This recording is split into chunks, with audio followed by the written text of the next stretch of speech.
ഇന്ന് ഞങ്ങൾ പ്രയാഗ്രാജിലേക്ക് പോകുന്നതിനാൽ വേറെ കറക്കങ്ങളൊന്നും പ്ലാൻ ചെയ്തില്ല. എണീറ്റ് കുളിച്ച് നേരെ വാരണാസി റെയിൽവേ സ്റ്റേഷൻ ലക്ഷ്യമാക്കി യാത്ര തിരിച്ചു. 4 കിലോമീറ്ററാണ് സ്റ്റേഷനിലേക്കുള്ളതെങ്കിലും എത്ര നേരം യാത്ര ചെയ്യേണ്ടി വരും എന്നൊരു ഐഡിയ ഇല്ലാത്തതിനാൽ റിസ്ക് എടുക്കാതെ നേരത്തെ തന്നെ പുറപ്പെട്ടു. ഓട്ടോ അങ്ങനെ ഞങ്ങൾ ഈ റെയിൽവേ സ്റ്റേഷനിൻ്റെ ഓപ്പോസിറ്റുള്ള ഒരു പാലത്തിനരികെ നിർത്തിയിട്ട് സീതാ ജാവോ എന്ന് പറഞ്ഞിട്ട് പുള്ളി മടങ്ങി. അങ്ങനെ ഞങ്ങൾ ഓട്ടോയിൽ നിന്ന് ഇറങ്ങി സീത റെയിൽവേ സ്റ്റേഷനിലേക്ക്. ഇവിടെ ടിക്കറ്റ് ഉള്ളവർക്ക് മാത്രമാണ് റെയിൽവേ സ്റ്റേഷൻ്റെ ഉള്ളിലേക്ക് പ്രവേശനമുള്ളൂ. ഇത് തിരക്ക് കുറയ്ക്കാനുള്ള ഒരു നല്ല നടപടിയായി തോന്നി. നേരത്തെ റെയിൽവേ സ്റ്റേഷനിലെത്തിയതിനാൽ ഇവിടെ നിന്ന് ഉച്ചഭക്ഷണം കഴിച്ച് കുറച്ച് റെസ്റ്റൊക്കെ എടുത്ത് ട്രെയിൻ വരുന്നതും കാത്തിരിക്കാം എന്ന് വിചാരിച്ചു. ഇവിടെ ഒരു എക്സിക്യൂട്ടീവ് ലോഞ്ചുണ്ട്.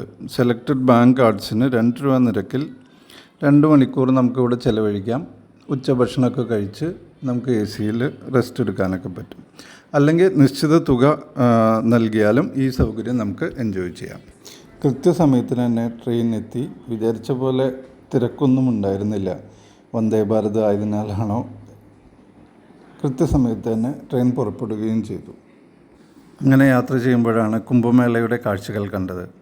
നാളെ നേരിട്ട് പോകാനുള്ള സ്ഥലമാണ്. പ്രയാഗ്രാജ് സ്റ്റേഷനിൽ നിന്നും 6ഓളം കിലോമീറ്ററാണ് കുംഭമേള നടക്കുന്ന സ്ഥലത്തേക്കുള്ളത്. ഒരു രാജ്യം തന്നെ നിർമ്മിച്ചു വച്ചിരിക്കുന്നത് പോലെയാണ് ഇത് കാണുമ്പോൾ തോന്നുന്നത്.